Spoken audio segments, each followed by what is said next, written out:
قرآن عظیم میں فرمایا یؤتی الحکمت من یشاء، اللہ جسے چاہتا ہے حکمت عطا فرماتا ہے، جسے چاہتا ہے حکمت عطا فرماتا ہے۔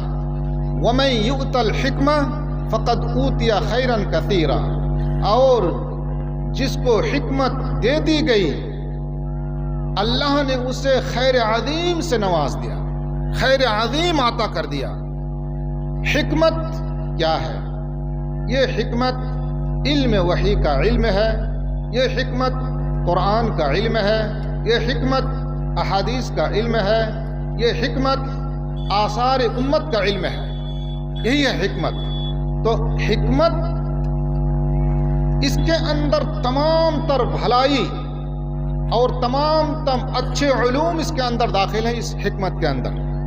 اسی لیے اللہ نے فرمایا جس کو اللہ چاہتا ہے حکمت عطا کر دیتا ہے۔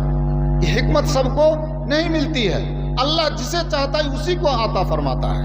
یہ حکمت اصل میں علم دین ہے، علم فقہ ہے، علم وحی ہے، اللہ جسے چاہتا ہے عطا فرما دیتا ہے۔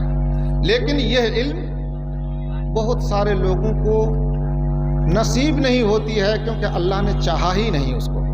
اس کی بہت فضیلت ہے، جب کوئی بندہ اس علم کے راستہ کو لیتا ہے اللہ تعالیٰ اسی وقت اس کے لیے جنت کا راستہ آسان کر دیتا ہے۔ سبحان اللہ۔ اللہ کے رسول صلی اللہ علیہ وسلم نے ارشاد فرمایا من سلک طریقا یلتمس فیہ علما سہل اللہ لہ بہ طریقا الی الجنہ، جو علم کا راستہ لیتا ہے تو اللہ تعالیٰ اس کے لیے جنت کا راستہ آسان کر دیتا ہے۔ اور اس طالب علم کے خاطر فرشتے اپنا پر کو جھکا لیتی ہے، اور یا تو اس کے پیر کے نیچے اپنا پر بچھا دیتے ہیں یا تو پر کو جھکا لیتے ہیں فرشتے اس طالب علم کے شان میں۔ دونوں تشریح صحیح ہے۔ وَإِنَّ الْمَلَائِكَةَ لَتَضَعُ أَجْنِحَتَهَا رِضًا لِطَالِبِ الْعِلْمِ، طالب علم کی رضامندی کے لیے، ان کی شان کے لیے وہ فرشتے ان کے قدموں کے نیچے پر بچھا لیتے ہیں، اور یا تو ان کا پر سمیٹ لیتے ہیں ان کی شان کی وجہ سے۔ کیا شان ہے! اور طالب علم کا مرحلہ طے کر کے جب علم کا مرحلہ میں، عالم کا مرحلہ، علماء کے مرحلہ میں چلے جاتے ہیں تو اس کا شان اللہ تعالیٰ اور بہت اونچا کر دیتا ہے، بہت اس کا شان اللہ کے فضل سے بہت اونچی ہو جاتی ہے اس کی شان کو۔ اللہ کے رسول نے فرمایا وَإِنَّ الْعَالِمَ لَيَسْتَغْفِرُ لَهُ مَنْ فِي السَّمَاوَاتِ وَمَنْ فِي الْأَرْضِ حَتَّى الْحِيتَانُ فِي جَوْفِ الْمَاءِ، اور عالم کی شان اتنی اونچی ہے کہ آسمان والے، زمین والے، اور آسمان کے اندر، زمین کے اندر جو کچھ بھی ہے اس عالم کے لیے استغفار کرتی ہے۔ سبحان اللہ، کیا شان ہے عالم کی! حتی الحیتان فی جوف الماء، کتنی مچھلیاں ہیں سمندر میں، کتنی مچھلیاں ہیں ندی نالیوں میں، کتنی مچھلیاں ہیں تالابوں میں، یہ پانی کی مچھلیاں بھی ان عالموں کے لیے استغفار کرتی ہے۔ سبحان اللہ۔ وفی روایت اخری حتی النملۃ فی جوہرها، چیونٹیاں دنیا میں کتنی ہے، وہ چیونٹیاں اپنے بلوں کے اندر رہ کر کے بھی ان علماء کے لیے استغفار کرتی ہے۔ کیا شان ہے، کیا شان ہے علماء! تو اللہ نے اللہ چنتا ہے، اللہ اختیار کرتا ہے، اللہ اپنے بندوں سے چن کر کے اس کو علم کا راستہ دیتا ہے۔ اللہ نے اس کو عزت دی، رسول نے اس کو عزت دی، شریعت نے اس کو عزت دی۔ تو اللہ کی عزت کی وجہ سے علماء کی عزت کرنا سارے لوگوں پر فرض ہے اور واجب ہے، سارے لوگوں پر واجب ہے کہ علماء کی عزت کرے، اس کی شخصیت کے لیے نہیں، اس کے مال اور دولت کے لیے نہیں، اور ایک انسان ہوتے کے نہیں۔ کیوں کہ اللہ نے اس کو انبیاء کا وارث بنایا ہے، انبیاء کا وارث۔ تو اللہ تعالیٰ جس کو چاہتا ہے عزت دے دیتا ہے، جس کو چاہتا ہے حکمت عطا فرماتا ہے۔ اسی طرح تمام مسلمانوں کے دل میں مکہ کا ایک بڑا مقام ہے، کعبہ کا ایک بڑا مقام ہے، مسجد نبوی کا ایک بڑا مقام ہے۔ کیوں کہ اللہ نے اس کو اتنی عزت دی ہے کہ کہ جو کوئی آدمی وہاں جا کے ایک وقت کی نماز ادا کرے گا، دوسری مسجدوں میں 1,00,000 وقت نماز ادا کرے گا، تو اللہ تعالیٰ ایک برابر اس کو نیکی دے گا۔ 1,00,000، یہاں آپ 1,00,000 نماز ادا کریں اور کعبہ شریف میں مکہ جا کر کے ایک وقت نماز ادا کریں تو 1,00,000 کے برابر ایک وقت میں آپ کو نیکی ملے گی۔ مسجد میں جائیں، مسجد نبوی میں، یہاں 1,000 وقت پڑھے، وہاں ایک وقت پڑھے تو برابر نیکی ملے گی۔ اللہ تعالیٰ نے اس کو عزت دیا ہے، اللہ تعالیٰ نے اس کے شان کو بڑھا دیا ہے۔ تو اسی طرح اور اس کی عزت ہمارے دل میں ہے، ہم اگر اس کی عزت نہیں کریں گے تو ہم مومن نہیں ہیں۔ وَمَن يُعَظِّمْ شَعَائِرَ اللَّهِ فَهُوَ مِن تَقْوَى الْقُلُوبِ، جو اللہ کے شعائر کی عزت کرے تو دل کا ایک تقوی ہے۔ تو علماء کرام روئے زمین پر اللہ کا شعائر ہے، اس کو آپ کو عزت اور اس کا مقام آپ کو ہمیشہ اس کو ان کی احترام ضروری ہے، اس کی عزت ضروری ہے، اور اس کی تمام تر جتنی بھی آپ قدر کریں کم ہے، کیونکہ وہ علماء کے وارث ہیں، علماء انبیاء کے وارث ہیں۔ دنیا میں کوئی نبی کوئی رسول آنے والے نہیں ہیں، علماء ہی کے ذریعے سے اللہ کا پیغام لوگوں تک پہنچتا ہے، اس لیے اللہ نے ان کو چنا ہے، کیونکہ یہ اللہ کا چننا بڑی حکمت سے ہوتی ہے۔ اللہ جو اختیار کرتا ہے بڑی حکمت سے اختیار کرتا ہے۔ اللہ ابن مسعود رضی اللہ تعالیٰ عنہ ایک روایت میں فرماتے ہیں کہ محمد ہی کیوں نبی ہوئے؟ اس سوال پر دوسرا تو کوئی آدمی نبی بن سکتا تھا، کوئی دوسرا تو رسول بن سکتے تھے، اور صحابہ کرام ہی اللہ کے رسول کے ساتھی کیوں ہیں؟ دوسرے لوگ بھی تو ہو سکتے تھے۔ تو دیکھیے کہ اللہ تعالیٰ چنتا کس طرح ہے، اختیار کس طرح کرتا ہے۔ ابن مسعود رضی اللہ تعالیٰ عنہ فرماتے ہیں ان اللہ نظر فی قلوب العباد، اللہ نے بندوں کے دلوں کو دیکھا، فوجد قلب محمد صلی اللہ علیہ وسلم خیر قلوب العباد فاختارہ لنفسہ وابتعثہ برسالتہ، سارے کائنات کے لوگوں کے دلوں کو دیکھا، محمد کے دل کو سب سے صاف، سب سے پاک اور صاف محمد کے دل کو ملا، تو اللہ تعالیٰ نے اپنے نفس کے لیے اس کو چن لیا اور اپنی رسالت سے اس کو مالا مال کر دیا۔ سبحان اللہ، دیکھ رہے ہیں، دل کے خاطر سب لوگوں میں سب سے صاف ستھرا دل محمد کا دل ملا صلی اللہ علیہ وسلم، اس لیے اللہ نے اس کو اختیار کیا نبی ہونے کا، اور سب سے زیادہ سب سے بڑا اور قیامت کے دن وہ سید ولد آدم ہے۔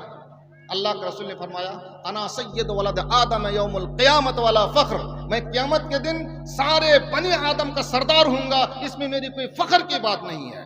وَبِيَدِي لِوَاءُ الْحَمْدِ، میرے ہاتھ میں جھنڈا ہوگا، حمد کا جھنڈا ہوگا، اس میں کوئی فخر کی بات نہیں ہے، اور میرے جھنڈے کے نیچے آدم سے لے کر آخری نبی تک سب کوئی میرے جھنڈے کے نیچے ہوں گے، اس میں بھی کوئی میری فخر کی بات نہیں ہوگی۔ قیامت کے دن جو قبر پھٹے گا اٹھنے کے لیے تو میرا ہی قبر سب سے پہلے پھٹے گا، اور میں ہی قیامت کے دن سب سے پہلے اٹھوں گا، ولا فخر، اس میں کوئی فخر کی بات نہیں ہے۔ تو اللہ نے اختیار کیا دل کی وجہ سے۔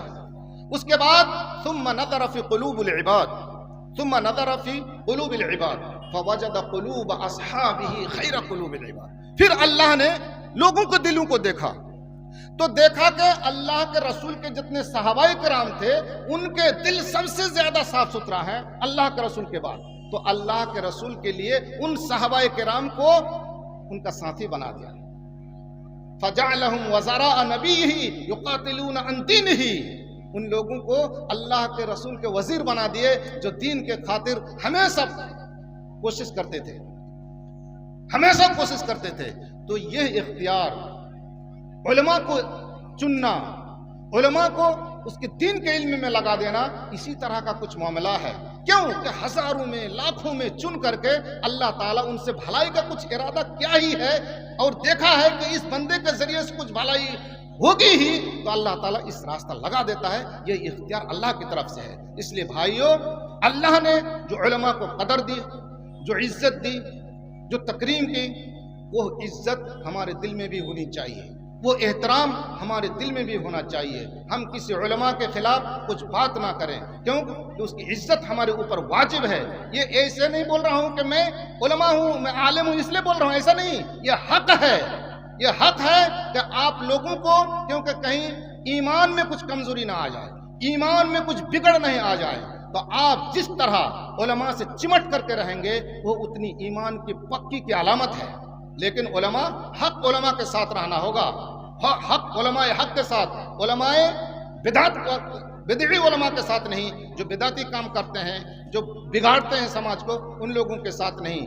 جو علماء حق ہے آپ اگر اس سے چمٹ کے رہیں گے، کوئی مسئلہ آ گیا ترنت پوچھ لیے، تو آپ کی ایمان کی سلامتی، آپ کی دین کی سلامتی اور آپ کے لیے جنت جانے کے لیے راستہ بھی آپ کے لیے آسان ہو جائے گا۔ اگر علماء کے ساتھ چمٹ کے رہیں گے، علماء کو عزت کریں گے، ان سے محبت کریں گے۔ اور میں ایک بات بتا دیتا ہوں، کسی بڑے عالم سے میں سنا ہوں اور یہ میں دیکھتا بھی ہوں کہ اگر آپ عالم بھی نہیں ہیں، آپ کی نسل میں کوئی عالم بھی نہیں ہے، اگر آپ عالم کی عزت کرتے ہیں اور دل سے کرتے ہیں، محبت سے کرتے ہیں اور اللہ کے واسطے کرتے ہیں، تو اللہ تعالیٰ اس کو بدلہ یہ دیتا ہے کہ اس کی نسل میں اللہ تعالیٰ کوئی نہ کوئی عالم پیدا کر دیتا ہے۔ میں نے یہ بہت دیکھا ہے کہ اللہ تعالیٰ اس کی نسل میں عالم پیدا کر ہی دیتا ہے۔ جو عالم کی عزت کرتا ہے اللہ تعالیٰ اس کا بدلہ عنایت کر دیتا ہے۔ ایک محبت سے، خلوص سے علماء کی خدمت ایک دین کی خدمت ہے، ایک معمولی چیز نہیں ہے۔ آج سماج میں ایسا ہو گیا کہ علماء کے اوپر بہت ساری باتیں کرنے لگتے ہیں، کہیں بھی چوراہے میں بات ہوتی تو علماء کے سلسلے میں بات ہوئی۔ بھائیو، علماء کو اب سن لیا نا، علماء سوئے بھی رہیں تو ان کے لیے استغفار ہے۔ آسمان والے بھی استغفار کرتے ہیں، زمین والے استغفار کرتے ہیں، چونٹیاں استغفار کرتے ہیں، مچھلیاں استغفار کرتے ہیں، درخت استغفار کرتے ہیں، پہاڑ استغفار کرتے ہیں، ندی نالے جتنی چیزیں ہیں سب استغفار کرتے ہیں۔ یہ عالم کی شان۔ اور آپ اس عالم کے خلاف میں کیا کہیں گے تو اللہ کو برداشت ہوگا نہیں۔ آپ اگر اس کو بغض رکھتے ہیں، اگر کسی کے دل میں بھی کچھ بغض ہے اس کو نکال دینا چاہیے۔ عالم کے خلاف کبھی بھی کچھ بغض، کوئی حسد، کوئی خلاف میں کچھ ذرہ برابر میں نہیں چاہیے، اللہ تعالیٰ اس کو معاف نہیں کرے گا۔ اگر اس کو بھی چھوڑے گا تو اس کے نسل کو بھی برباد کر دے گا اللہ تعالیٰ۔ اور کوئی بھی اگر دل سے عالم سے محبت کرتا ہے اللہ تعالیٰ اس کے نسل میں بھی عالم پیدا کر دے گا۔ میں نے دیکھا بھی ہے، تجربہ سے بھی دیکھا ہے۔ آج کل ایسا بھی ہو گیا ہے کہ عالم کو دیکھتے ہیں اور سماج میں برائی کرتا ہے، دیکھ کر کے اور زیادہ کر رہا ہے کہ تاکہ وہ چڑھے، تاکہ وہ چڑھے۔ یہ معمولی بات ہے، یہ تو ہلاک ہونے کی بات ہے کہ ایک عالم کو چڑھائے برائی دکھا کر، یہ ہلاک ہونے کی بات ہے۔ تو بھائیو، عزت ضروری ہے، احترام ضروری ہے، کیونکہ عالم کی عزت کریں گے تو آپ گویا کہ دین سے عزت کی، شریعت سے عزت کی، نبی سے عزت کی، پھر اللہ تعالیٰ آپ کے نسل میں بھی عالم پیدا کرے گا۔ اور جس کے نسل میں اللہ نے عالم پیدا کر دیا، کتنوں کو جو سفارش کر کے جہنم سے نکالیں گے تو وہ اللہ ہی بہتر جانتا ہے۔ اگر جنتی ہو گئے تو انشاءاللہ تو میں دعا یہی کرتا ہوں کہ اللہ تعالیٰ ہم لوگوں کو ہر عالم کی عزت کرنے کی توفیق عطا فرمائے۔ یہ شعار ہیں، اس شعار کی تعظیم کرنے کی توفیق عطا فرمائے۔ ان کے لیے ہم دعا کریں، ان کے لیے مغفرت بھی کریں، اور کچھ خلل کسی سے دیکھیں تو عوام میں نہیں، اسی کو جا کے نصیحت کے طور پر کہیں کہ بھائی ہم نے ایسا نہ کہیں کہ آپ ایسا ایسا کر رہے ہیں۔ ایک سوال پوچھ لیجئے کہ بھائی اس طرح کرنے سے کیا حکم ہے، وہ خود یہ ہو جائے گا۔ تو لمبی کہانی ہے۔ سلیمان علیہ السلام کو بھی ایسا ہی واقعہ ہوا تھا اس کے ساتھ۔ وہ جان گیا کہ یہ میرے اوپر میں سوال ہو رہا ہے، تو اسی وقت اللہ سے رجوع کر لیا۔ تو ان کے شان میں کچھ کہنے کے بجائے اس سے آپ سوال کر لیجئے اس سلسلے میں کہ یہ کرنا کیسا ہے۔ وہ جان جائے گا کہ یہ سوال میرے ساتھ ہے تو وہ خود جان جائے گا۔ اللہ تعالیٰ نے اس کو اتنی عقل دی ہے۔